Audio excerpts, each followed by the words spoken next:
2019년 10월 6일 일요일 오전 9시 강원도 평창의 작은 마을에서 한 가족이 평범한 주말 산행을 떠났습니다.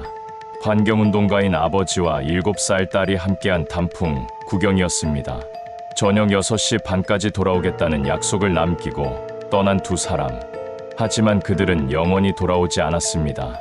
아니, 정확히 말하면 6개월 후 전혀 예상치 못한 방식으로 발견되었습니다. 평범한 가족 나들이는 어떻게 충격적인 범죄 사건으로 변모했을까요? 오늘 미스토리박스에서는 한 여성의 끈질긴 추적으로 밝혀진 끔찍한 진실을 파헤쳐 보겠습니다. 시청자 여러분, 안녕하세요. 이런 미스터리한 사건들이 궁금하시다면 구독과 좋아요 버튼을 눌러주세요. 알림 설정까지 해두시면 새로운 미스터리 영상을 가장 먼저 받아보실 수 있습니다. 그럼 지금부터 2019년 강원도에서 일어난 충격적인 사건 속으로 들어가 보겠습니다. 사건은 2019년 10월 6일 일요일에 시작됩니다. 강원도 평창군 진부면의 작은 마을에 사는 이서진 씨는 36살의 보건소 간호사였습니다. 남편 박도윤 씨는 39살로 지역 환경단체에서 활동하는 NGO 활동가였습니다. 두 사람 사이에는 7살 딸 박유리 양이 있었습니다. 이들은 평창의 작은 2층 단독주택에서 평범하고 행복한 삶을 살고 있었습니다. 박도윤 씨는 대학에서 환경공학을 전공했고 졸업 후 대기업에 취직했지만 3년 만에 그만두었습니다. 돈보다 의미 있는 일을 하고 싶다는 이유였습니다. 그는 환경단체에 들어가 산림보호와 불법 벌목 감시 활동에 헌신했습니다. 월급은 적었지만 자신의 일에 보람을 느꼈습니다. 주말이면 가족과 함께 산에 올라 자연의 아름다움을 만끽하곤 했습니다. 이서진 씨는 간호대학을 졸업하고 서울의 큰 병원에서 일했습니다. 그곳에서 박도윤 씨를 만나 사랑에 빠졌고 결혼 후 남편을 따라 평창으로 이주했습니다. 처음에는 서울이 그리웠지만 점차 평창의 조용하고 평화로운 삶에 적응했습니다. 마을 보건소에서 일하며 지역 주민들의 건강을 돌보는 일에서 보람을 찾았습니다. 딸 유리는 2012년에 태어났습니다. 부모의 사랑을 듬뿍 받으며 자란 아이는 밝고 건강했습니다. 아버지를 닮아 자연을 사랑했고 산에 가는 것을 무척 좋아했습니다. 초등학교 1학년이 된 유리는 학교에서 환경 지킴이로 활동하며 친구들에게도 자연 보호의 중요성을 이야기하곤 했습니다. 2019년 10월 6일 그날은 완벽한 가을날이었습니다. 하늘은 높고 맑았으며 기온은 섭씨 15도 정도로 산행하기에 이상적이었습니다. 아침 6시에 일어난 이서진 씨는 평소처럼 가족의 아침을 준비했습니다. 밥을 짓고 된장찌개를 끓였습니다. 김치와 반찬을 꺼내 식탁을 차렸습니다. 7시경 박도윤 씨가 먼저 일어났습니다. 그는 거실 한쪽에 쌓아둔 등산 장비를 점검하기 시작했습니다. 배낭, 물통, 지도, 나침반, 구급상자, 손전등 등을 하나하나 확인했습니다. 등산화끈도 다시 한번 단단히 묶었습니다. 그는 항상 준비성이 철저한 사람이었습니다. 7시 30분경 유리가 일어났습니다. 아이는 잠이 덜 깬 얼굴로 계단을 내려와 아버지에게 안겼습니다. 박도윤 씨는 딸을 안아 올리며 오늘 가리왕산에서 예쁜 단풍을 보러 간다고 말했습니다. 유리는 눈을 반짝이며 좋아했습니다.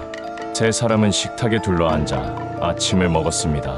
박도윤 씨는 밥을 빠르게 먹었습니다. 산행 준비로 바빴기 때문입니다.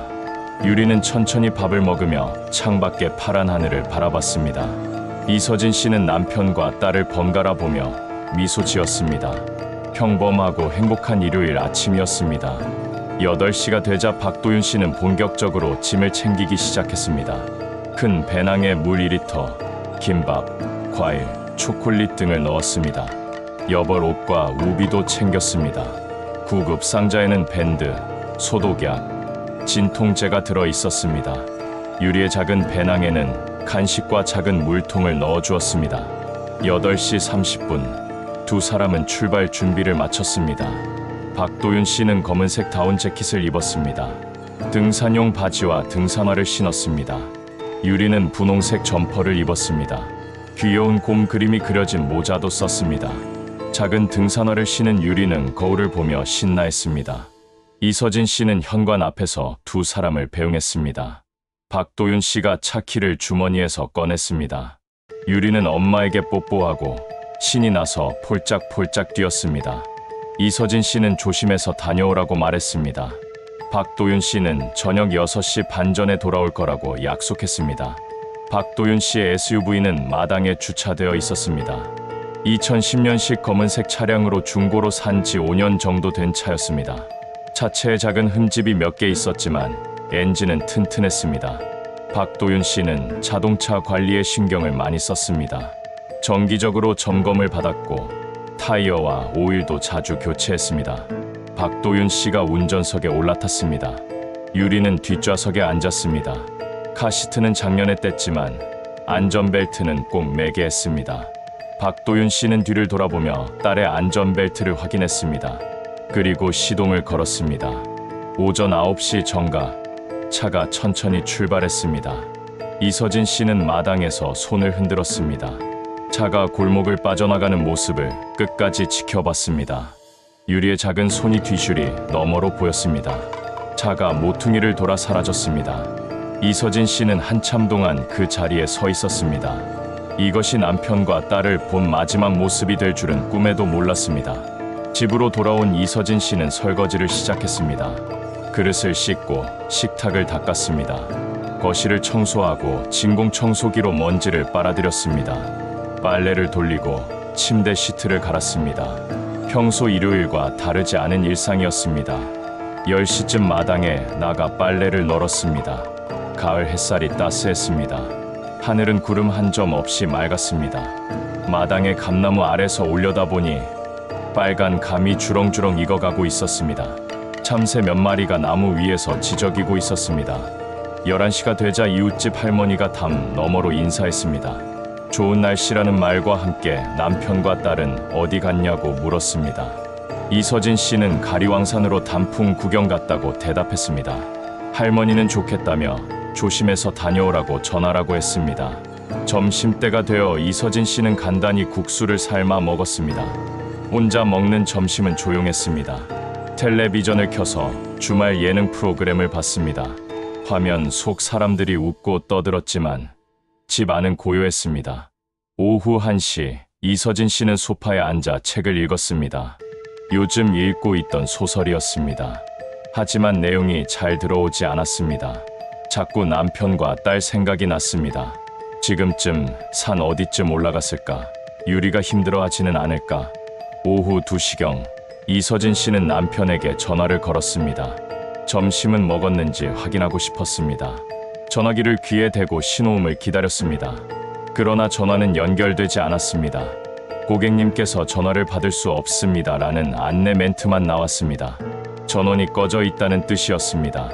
이서진 씨는 조금 의아했지만 크게 걱정하지 않았습니다. 산속에서는 배터리를 아끼려고 전화를 끄는 경우가 많았습니다. 남편은 항상 그렇게 했습니다. 혹시 모를 긴급 상황을 위해 배터리를 아껴야 한다는 게 그의 지론이었습니다. 오후 3시 이서진 씨는 저녁 준비를 시작했습니다. 남편이 좋아하는 된장찌개를 끓이기로 했습니다. 냉장고에서 두부와 애호박, 감자를 꺼냈습니다. 도마에 놓고 썰기 시작했습니다. 두부는 사각형으로, 애호박은 반달 모양으로, 감자는 작은 조각으로 썰었습니다. 냄비에 물을 붓고 멸치와 다시마를 넣어 육수를 우렸습니다. 10분쯤 끓이고 나서 멸치와 다시마를 건져냈습니다. 된장을 풀고 썰어둔 채소를 넣었습니다. 중불에서 푹 끓였습니다. 된장찌개 끓는 냄새가 집 안가득 퍼졌습니다. 오후 4시 밥을 지었습니다. 쌀을 씻어 전기밥솥에 넣고 물을 부었습니다. 취사 버튼을 눌렀습니다. 반찬도 몇 가지 꺼내 작은 접시에 담았습니다. 김치, 멸치볶음, 시금치나물, 계란말이를 준비했습니다. 식탁을 깨끗이 닦고 그릇과 수저를 차렸습니다. 오후 5시 해가 서쪽으로 기울기 시작했습니다. 마당의 감나무 그림자가 길어졌습니다. 저녁 해가 나무 잎 사이로 스며들었습니다. 이서진 씨는 창문 밖을 내다봤습니다. 골목길은 고요했습니다. 오후 5시 30분 이서진 씨는 식탁에 앉았습니다. 시계를 바라봤습니다. 남편은 6시 반까지 돌아온다고 했습니다. 아직 1시간 정도 남았습니다. 이서진 씨는 휴대전화를 꺼내 SNS를 확인했습니다. 친구들의 일상이 올라와 있었습니다. 누군가는 카페에서 커피를 마시고 누군가는 영화를 보고 있었습니다. 오후 6시가 되었습니다. 밖이 조금씩 어두워지기 시작했습니다. 이서진 씨는 거실 전등을 켰습니다. 따뜻한 불빛이 집 안을 밝혔습니다. 다시 창문 밖을 내다봤습니다. 골목 끝에서 차 한 대가 지나갔지만 남편의 차는 아니었습니다.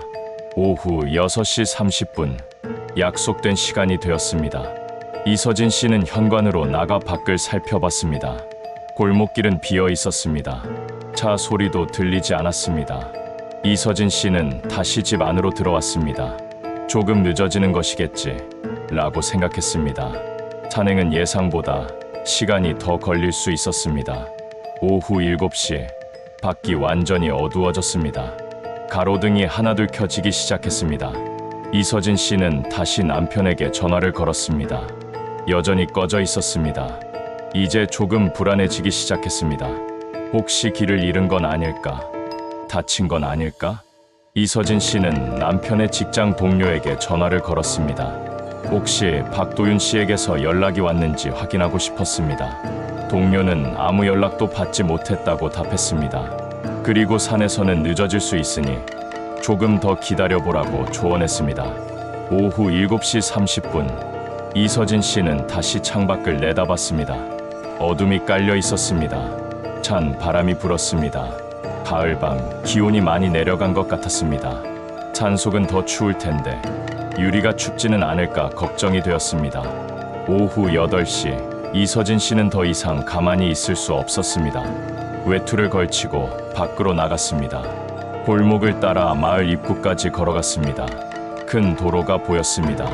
차들이 오가고 있었지만 검은색 SUV는 보이지 않았습니다. 이서진 씨는 도로변에 서서 지나가는 차들을 살펴봤습니다. 혹시 남편의 차가 나타날까 기다렸습니다. 찬바람이 불었습니다. 몸이 떨렸지만 움직일 수 없었습니다. 30분을 그렇게 서 있었습니다. 오후 8시 30분, 이서진 씨는 경찰에 신고하기로 결심했습니다. 집으로 돌아와 112에 전화를 걸었습니다. 떨리는 목소리로 상황을 설명했습니다. 남편과 딸이 산에 갔다가 돌아오지 않는다고 말했습니다. 담당 경찰관은 침착하게 질문했습니다. 언제 출발했는지, 어디로 갔는지, 연락은 되는지 물었습니다. 이서진 씨는 최대한 상세하게 대답했습니다. 오전 9시에 출발해서 가리왕산으로 갔고 오후 2시 이후로 전화가 안 된다고 말했습니다. 경찰관은 성인 남성과 함께 있는 상황이므로 조금 더 기다려보라고 조언했습니다. 산행 중에는 예상보다 늦어질 수 있고 산속에서는 전화가 안 될 수도 있다고 설명했습니다. 내일 아침까지 연락이 없으면 다시 신고해달라고 했습니다. 전화를 끊고 나니 무력감이 밀려왔습니다. 이서진 씨는 소파에 주저앉았습니다. 눈물이 날 것 같았지만 참았습니다. 남편과 딸이 무사히 돌아올 거라고 스스로를 다독였습니다. 오후 9시, 이서진 씨는 소파에 앉아 문만 바라봤습니다. 문이 열리고 남편과 딸이 들어오기를 기다렸습니다. 엄마, 다녀왔어 라고 유리가 외치며 뛰어들어오기를 상상했습니다. 하지만 아무 일도 일어나지 않았습니다. 집은 고요했고 시계 초침 소리만 들렸습니다. 오후 10시, 이서진 씨는 다시 남편에게 전화를 걸었습니다. 여전히 꺼져 있었습니다. 혹시 모를 상황에 대비해 남편의 부모님께도 연락했습니다. 시어머니는 깜짝 놀라며 걱정했습니다. 곧 달려가겠다고 했지만 이서진 씨는 내일 아침에 오시라고 말했습니다. 오후 11시, 이서진 씨는 침대에 누웠습니다. 하지만 잠이 오지 않았습니다. 눈을 감으면 온갖 상상이 머릿속을 스쳤습니다. 남편과 딸이 산속 어딘가에서 길을 잃고 헤매는 모습, 절벽에서 떨어진 모습, 야생 동물을 만난 모습들이 떠올랐습니다. 자정이 지났습니다. 이서진 씨는 일어나 거실로 내려갔습니다. 창문을 열고 밖을 내다봤습니다. 마을은 조용했습니다. 대부분의 집에 불이 꺼져 있었습니다. 멀리 개 짖는 소리만 들렸습니다. 새벽 1시, 이서진 씨는 남편의 SNS와 이메일을 확인해봤습니다. 혹시 메시지를 남긴 게 있을까 해서였습니다. 하지만 아무것도 없었습니다. 마지막 게시물은 며칠 전 올린 산 사진이었습니다. 새벽 2시, 다시 전화를 걸어봤습니다. 같은 결과였습니다. 이서진 씨는 소파에 앉아 멍하니 천장을 바라봤습니다. 이게 꿈이기를 바랐습니다. 악몽에서 깨어나면 남편과 딸이 옆에 있기를 간절히 바랐습니다. 새벽 3시, 이서진 씨는 남편의 노트북을 켜봤습니다. 혹시 산행 계획을 적어둔 게 있을까 확인하고 싶었습니다. 노트북을 뒤지다가 남편의 업무 파일들을 발견했습니다. 최근 조사하고 있던 불법 벌목 관련 자료들이었습니다.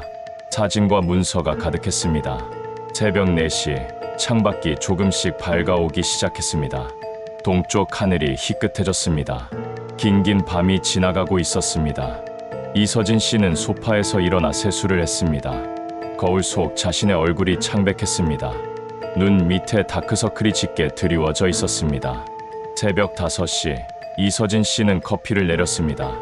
뜨거운 커피를 마시며 정신을 차리려고 했습니다. 오늘 해야 할 일들을 머릿속으로 정리했습니다.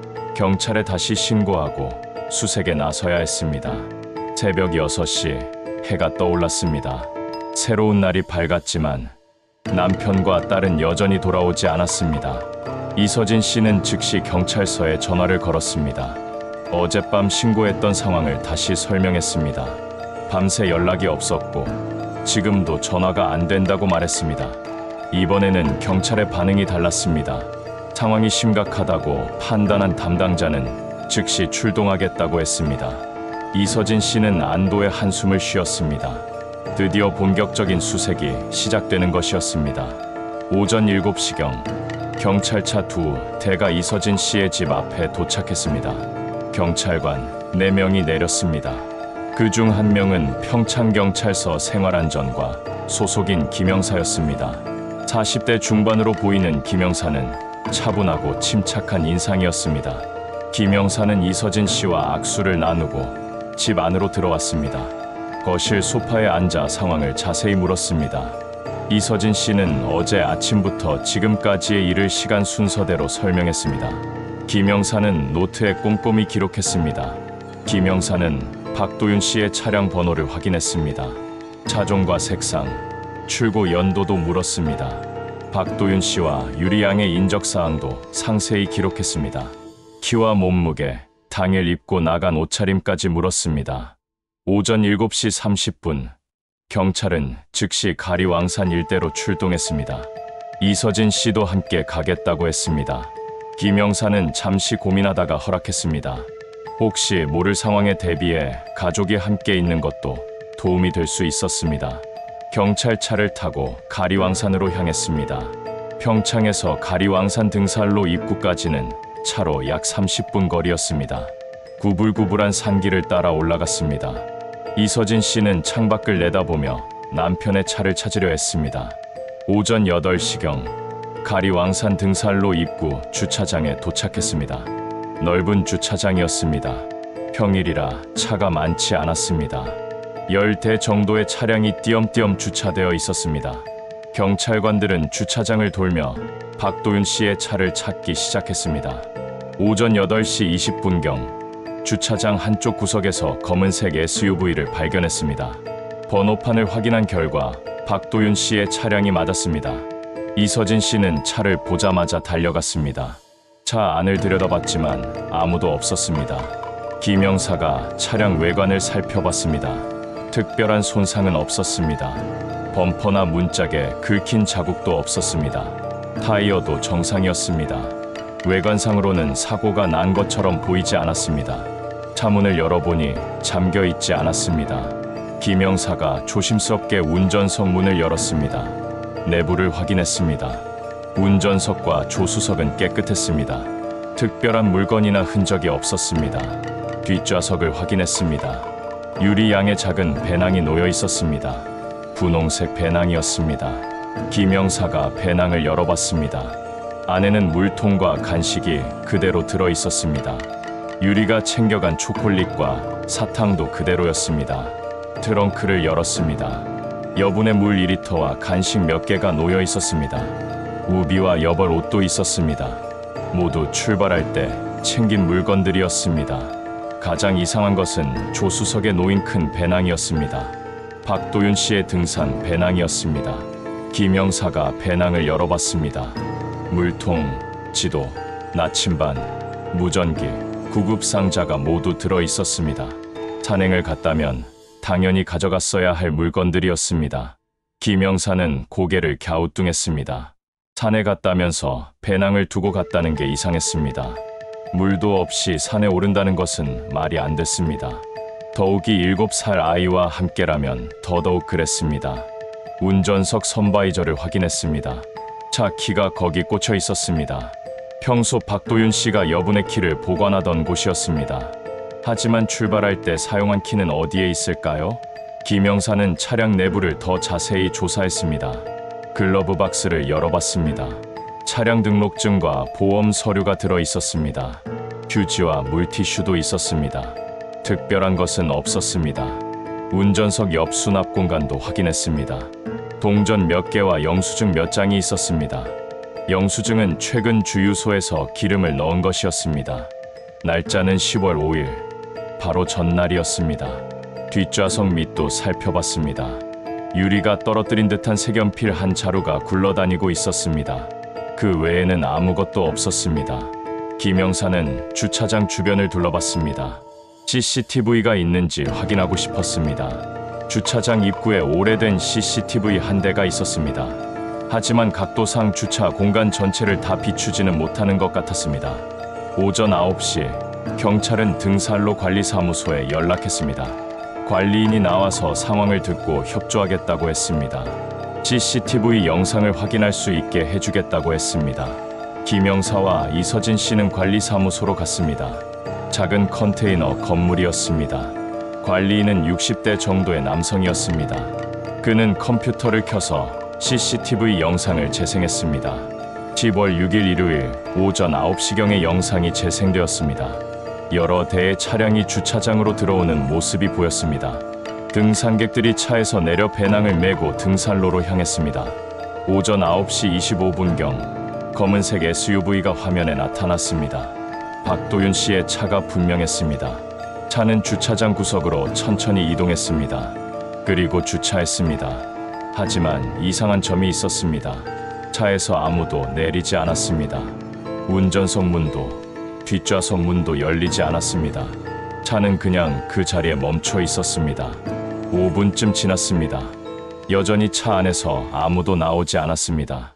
김영사는 이상하다는 표정을 지었습니다. 이서진 씨도 긴장한 표정으로 화면을 응시했습니다. 10분이 지났습니다. 그때 운전석 문이 열렸습니다. 하지만 나온 사람은 박도윤 씨가 아니었습니다. 모자를 깊게 눌러 쓴 남성이었습니다. 얼굴이 잘 보이지 않았습니다. 그 남성은 주변을 둘러보더니 뒷좌석 문을 열었습니다. 뭔가를 꺼내는 듯했습니다. 배낭으로 보였습니다. 그는 배낭을 조수석에 던져 넣었습니다. 그리고 다시 운전석에 올라탔습니다. 차 문을 닫았습니다. 그 후로 20분 동안 차 안에서 아무 움직임이 없었습니다. 오전 10시경 그 남성이 다시 차에서 내렸습니다. 이번에는 주차장을 빠져나가는 방향으로 걸어갔습니다. 카메라 사각지대로 사라졌습니다. 그 후로 차는 그대로 주차장에 남아 있었습니다. 김영사는 영상을 멈췄습니다. 심각한 표정으로 이서진 씨를 바라봤습니다. 이서진 씨는 얼굴이 새하얗게 질렸습니다. 무슨 일이 벌어진 건지 이해할 수 없었습니다. 김영사가 말했습니다. 이건 단순 실종 사건이 아닐 수도 있다고 했습니다. 누군가 차를 몰고 와서 주차장에 세워둔 것으로 보인다고 했습니다. 박도윤 씨와 유리 양은 차에 타지도 않았을 가능성이 크다고 했습니다. 이서진 씨는 무릎에 힘이 풀려 의자에 주저앉았습니다. 남편과 딸에게 무슨 일이 생긴 걸까요? 누가 왜 이런 짓을 한 걸까요? 오전 10시 30분 김영사는 본서의 상황을 보고했습니다. 단순 실종이 아닌 범죄 사건일 가능성이 있다고 보고했습니다. 추가 인력과 과학수사팀이 필요하다고 요청했습니다. 오전 11시 경찰관 8명과 과학수사팀 4명이 추가로 도착했습니다. 그들은 박도윤 씨의 차량을 정밀 조사하기 시작했습니다. 지문 채취, 섬유 조각 수집, 혈흔 반응 검사 등을 실시했습니다. 차량 내부에서 여러 지문이 채취되었습니다. 대부분은 박도윤 씨와 이서진 씨, 유리 양의 것으로 추정되었습니다. 하지만 몇 개의 미확인 지문도 발견되었습니다. 운전대와 기어 손잡이에서 나온 지문이었습니다. 혈흔 반응 검사 결과는 음성이었습니다. 차 안에서 피는 발견되지 않았습니다. 이것은 차 안에서 폭력 행위가 없었음을 의미했습니다. 섬유 조각도 수집되었습니다. 뒷좌석에서 검은색 섬유 몇 가닥이 발견되었습니다. 박도윤 씨나 유리 양이 입고 나간 옷의 섬유와는 다른 것이었습니다. 오후 12시에 본격적인 수색이 시작되었습니다.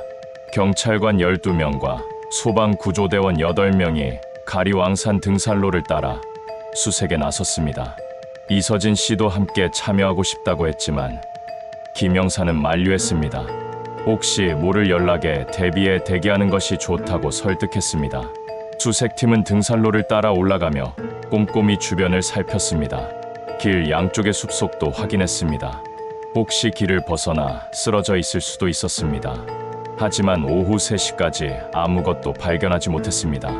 등산로를 오가는 등산객들에게도 물어봤습니다. 혹시 전날 남성과 여자아이를 본 적이 있는지 확인했습니다. 박도윤 씨와 유리 양의 사진을 보여줬습니다. 하지만 본 사람이 없었습니다. 오후 5시, 김영사는 이서진 씨에게 상황을 보고했습니다. 차량은 발견되었지만 사람은 찾을 수 없다고 말했습니다. 내일도 계속 수색하겠다고 약속했습니다. 이서진 씨는 집으로 돌아왔습니다. 빈 집이 너무 적막했습니다. 어제 아침까지만 해도 웃음소리가 가득하던 집이었는데 이제는 죽은 듯 조용했습니다. 저녁도 먹지 못했습니다. 목구멍으로 음식이 넘어가지 않았습니다. 물만 조금 마셨습니다. 소파에 앉아 텔레비전을 켰지만 화면, 속 내용이 전혀 들어오지 않았습니다.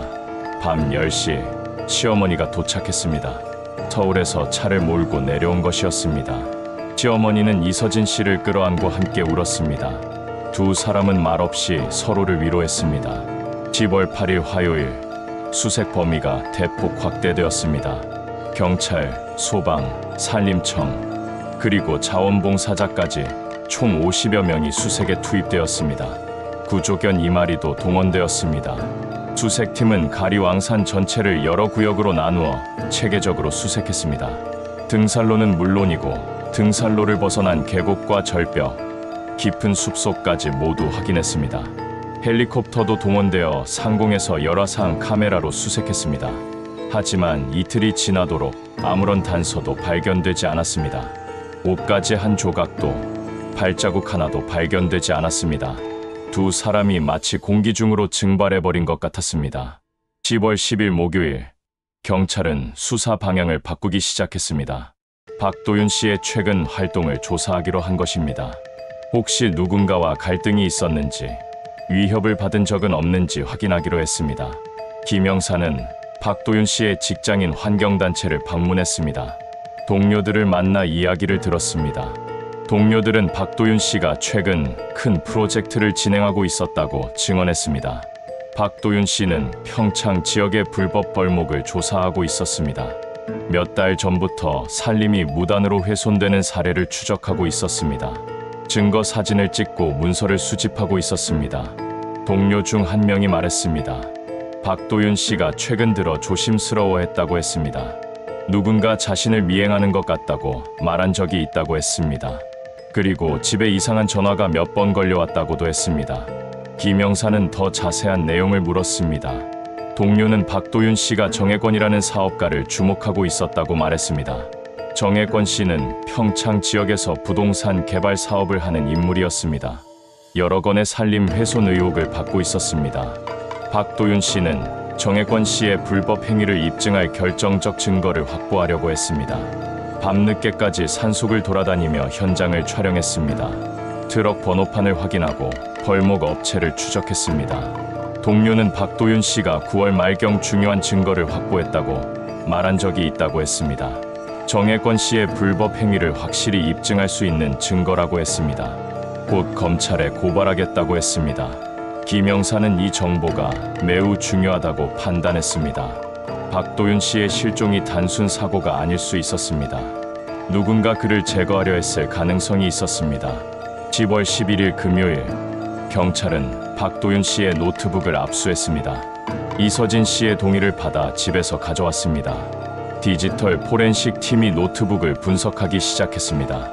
노트북에는 수백 장의 사진과 문서가 저장되어 있었습니다. 대부분 불법 벌목 현장을 촬영한 것들이었습니다.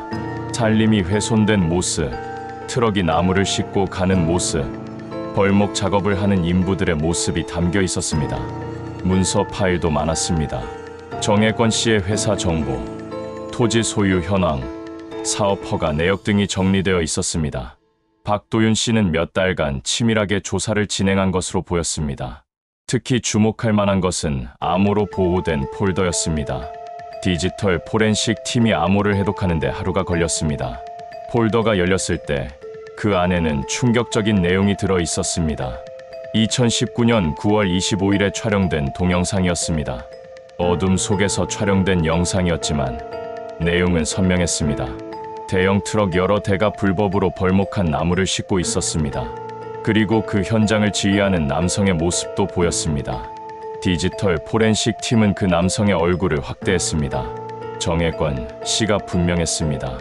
그는 직접 현장에서 작업을 감독하고 있었습니다. 이것은 결정적인 증거였습니다. 또 다른 파일에는 박도윤 씨가 작성한 메모가 있었습니다. 9월 말부터 협박 전화를 받기 시작했다는 내용이었습니다. 신혼불상의 남성이 전화를 걸어 조사를 중단하라고 요구했다고 했습니다. 메모에는 이런 내용도 있었습니다. 10월 초에 정혜권 씨 측 사람으로 보이는 남성을 여러 번 목격했다고 했습니다.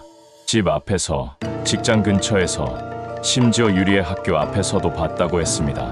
박도윤 씨는 가족의 안전이 걱정되었지만 그렇다고 조사를 포기할 수는 없었습니다. 환경을 지키는 것이 자신의 사명이라고 생각했습니다. 다만 만약에 사태에 대비해 증거를 안전한 곳에 보관해 두었다고 적혀 있었습니다. 메모의 마지막 부분에는 이런 당부가 있었습니다. 만약 나에게 무슨 일이 생기면 이 파일들을 언론과 검찰에 전달해 주세요. 진실은 반드시 밝혀져야 합니다. 김 형사는 이 내용을 읽고 확신했습니다. 박도윤 씨의 실종은 우연한 사고가 아니었습니다. 정혜권 씨와 그의 조직이 배후에 있을 가능성이 매우 높았습니다. 10월 12일 토요일, 사건이 언론에 보도되기 시작했습니다. 지역 신문에 환경운동가와 딸 실종, 범죄 연루 가능성이라는 제목의 기사가 실렸습니다. 방송 뉴스에서도 이 사건을 다뤘습니다. 이서진 씨는 기자들 앞에 섰습니다. 카메라를 보며 호소했습니다. 남편과 딸을 찾아달라고 간청했습니다. 그녀의 눈은 붉게 충혈되어 있었고 목소리는 떨렸습니다. 일주일 동안 제대로 먹지도 자지도 못한 모습이 역력했습니다. 언론 보도 후 많은 사람들이 관심을 보였습니다. 온라인 커뮤니티와 SNS에서 사건이 화제가 되었습니다.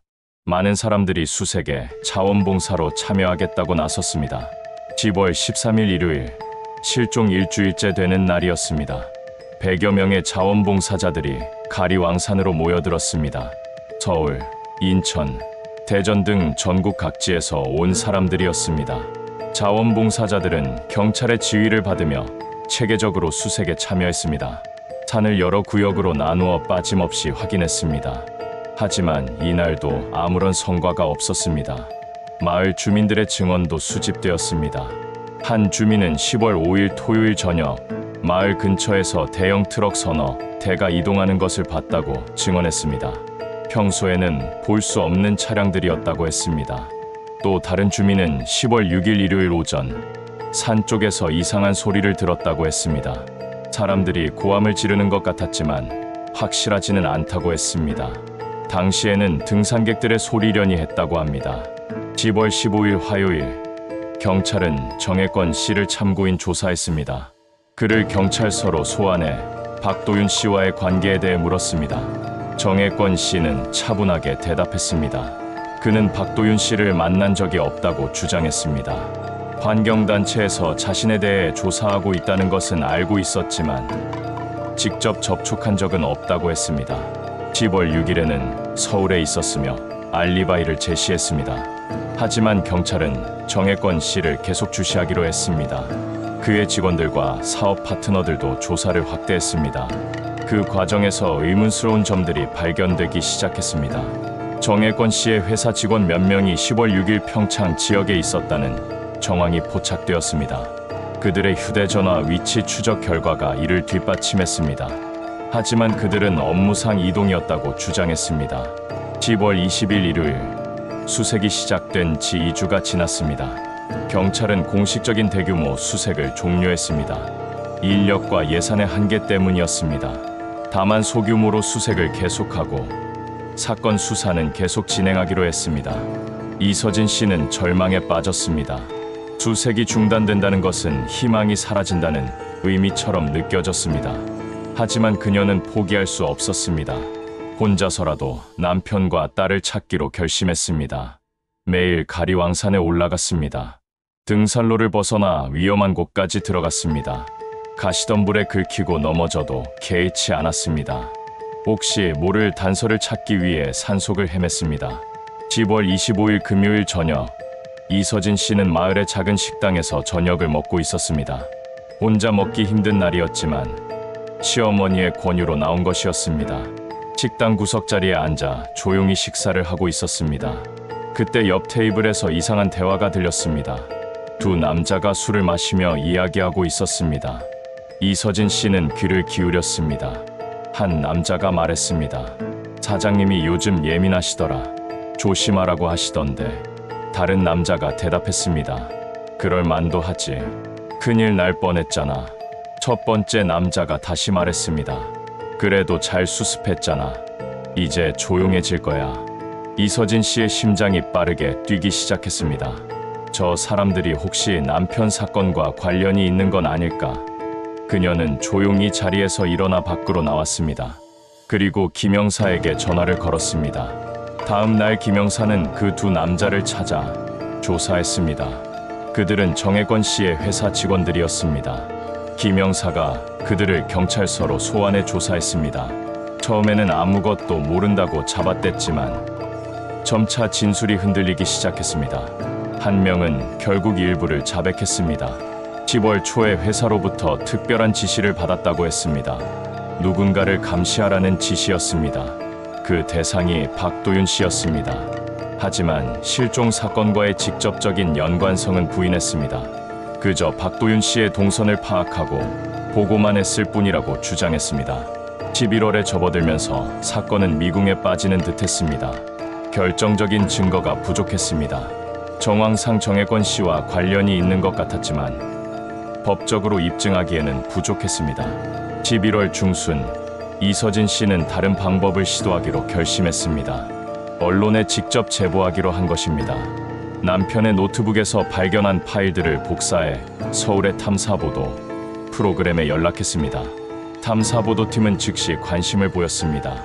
기자 2명이 평창으로 내려와 이서진 씨를 만났습니다. 그녀는 모든 자료를 제공했습니다. 동영상, 사진, 문서, 그리고 박도윤 씨가 남긴 메모까지 모두 넘겼습니다. 기자들은 독자적으로 취재를 시작했습니다. 정혜권 씨의 사업 내역을 파고들었습니다. 불법 벌목 현장을 직접 확인했습니다. 관련자들을 인터뷰하고 증거를 수집했습니다. 12월 초 탐사보도 프로그램에서 특집 방송이 나갔습니다. 환경운동가 실종 사건의 진실이라는 제목이었습니다. 1시간짜리 특집이었습니다. 방송은 박도윤 씨의 활동부터 시작했습니다. 그가 얼마나 헌신적으로 환경 보호에 힘썼는지 보여줬습니다. 그리고 정혜권 씨의 불법 벌목 행위를 고발했습니다. 박도윤 씨가 촬영한 동영상도 일부 공개했습니다. 방송은 실종 사건과 불법 벌목을 연결지었습니다. 박도윤 씨가 결정적 증거를 확보한 직후 실종되었다는 점을 강조했습니다. 정혜권 씨 측 인물들이 박도윤 씨를 감시했다는 사실도 밝혔습니다. 방송은 큰 반향을 일으켰습니다. 시청률이 15%를 넘었습니다. 온라인에서는 더 폭발적인 반응이 나왔습니다. 정혜권 씨를 규탄하는 목소리가 높아졌습니다. 환경 보호의 중요성을 다시 생각하게 되었다는 의견들이 쏟아졌습니다.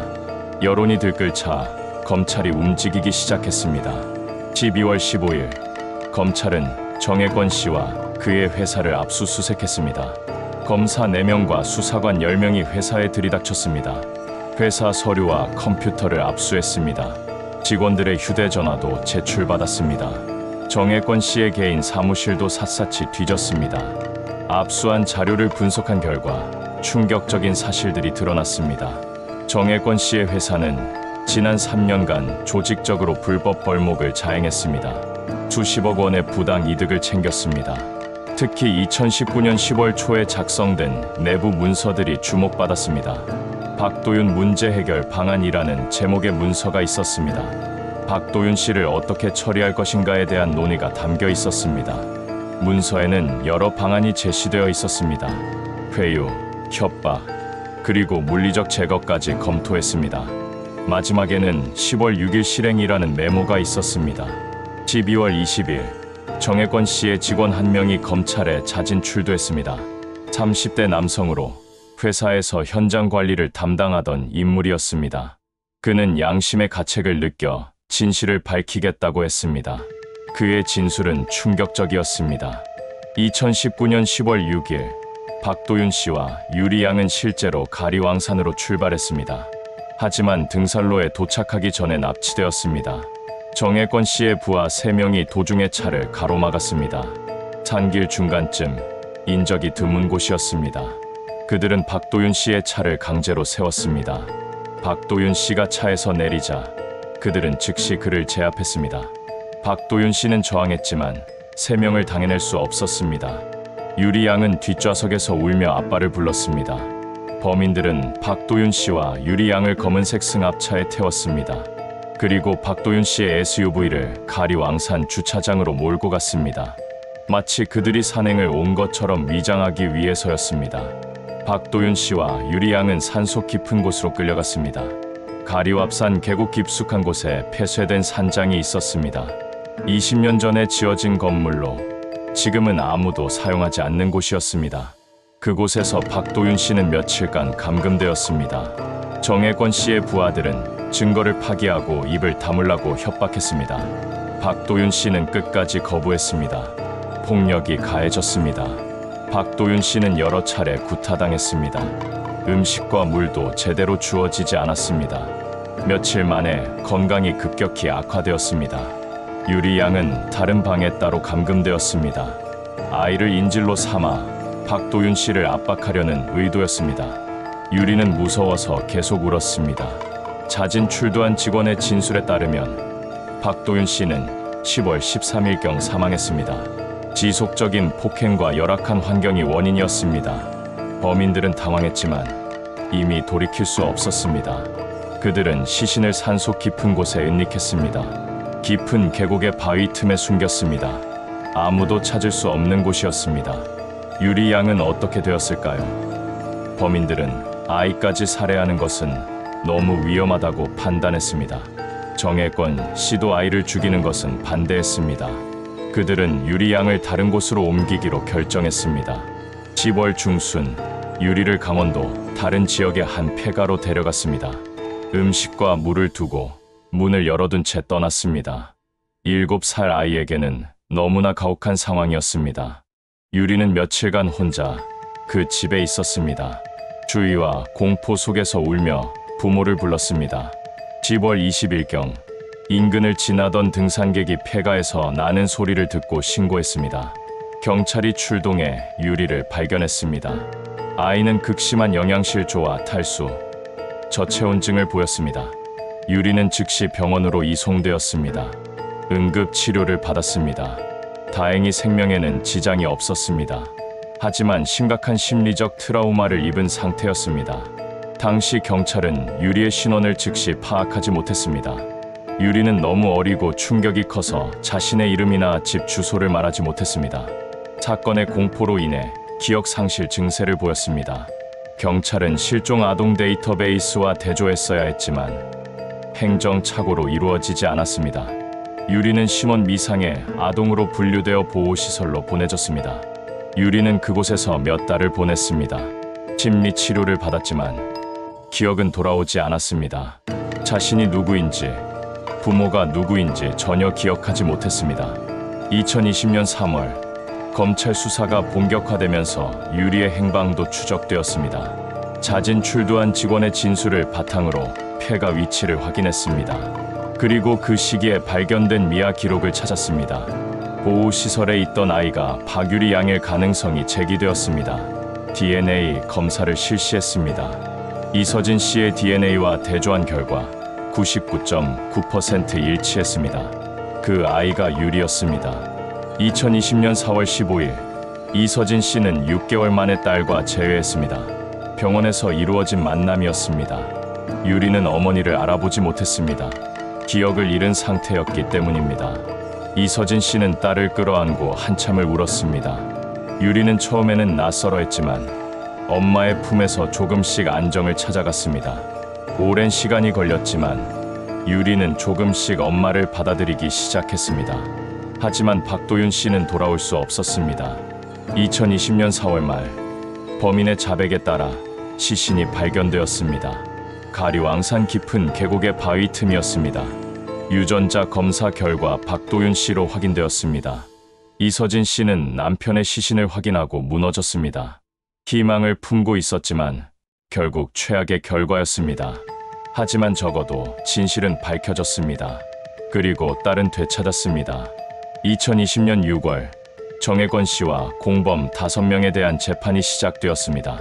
검찰은 특수감금, 폭행치사, 유기, 사체은닉 등의 혐의로 기소했습니다. 재판 과정에서 범행의 전모가 낱낱이 드러났습니다. 정혜권 씨는 수년간 조직적으로 불법 벌목을 자행했습니다. 수십억 원의 부당 이득을 챙겼습니다. 박도윤 씨는 이를 고발하려 했고 정혜권 씨는 이를 막기 위해 극악무도한 범죄를 저질렀습니다.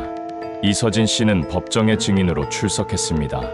남편이 얼마나 환경을 사랑했는지, 얼마나 정의로운 사람이었는지 증언했습니다. 그리고 범인들의 만행으로 인해 가족이 얼마나 고통받았는지 호소했습니다. 2020년 10월 판결이 내려졌습니다. 정혜권 씨는 무기징역을 선고받았습니다. 직접 폭행에 가담한 공범 2명은 징역 25년을 선고받았습니다. 나머지 공범들도 10년에서 15년의 실형을 선고받았습니다. 재판부는 판결문에서 이렇게 밝혔습니다. 환경을 지키려던 한 시민을 잔인하게 살해하고 어린 아이를 유기한 범행은 용납할 수 없다. 경제적 이익을 위해 생명을 경시한 행위는 엄벌에 처해야 한다. 유리는 천천히 회복되어 갔습니다. 전문 심리 치료를 받으며 트라우마를 극복하려 노력했습니다. 2021년 중반경 조금씩 기억이 돌아오기 시작했습니다. 아빠와 함께 산에 갔던 것, 무서운 사람들에게 끌려간 것을 조금씩 떠올렸습니다. 2022년 현재 유리는 10살이 되었습니다. 완전히 회복되지는 않았지만 일상생활을 할 수 있을 정도로 좋아졌습니다. 이서진 씨와 함께 평창을 떠나 서울에서 새로운 삶을 시작했습니다. 이서진 씨는 환경단체에서 자원봉사를 하고 있습니다. 남편이 지키려 했던 가치를 이어가기 위해서입니다. 불법 벌목을 감시하고 환경 보호의 중요성을 알리는 활동을 합니다. 매년 10월 6일이 되면 이서진 씨와 유리는 박도윤 씨의 묘소를 찾습니다. 아빠가 좋아했던 단풍잎을 가져갑니다. 그리고 아빠가 지키려 했던 산과 숲이 이제는 더 안전해졌다고 말합니다. 박도윤 씨의 희생은 헛되지 않았습니다. 그의 사건 이후 불법 벌목에 대한 단속이 크게 강화되었습니다. 환경운동가들을 보호하는 법안도 마련되었습니다. 환경 보호의 중요성에 대한 사회적 인식도 높아졌습니다. 2020년 정혜권 씨가 불법으로 벌목했던 산림은 복원 사업이 진행되었습니다. 나무를 다시 심고 생태계를 회복시키는 작업이었습니다. 이 복원 사업은 박도윤 기념숲 복원 프로젝트로 명명되었습니다. 지금도 어디선가 환경을 지키기 위해 싸우는 사람들이 있습니다.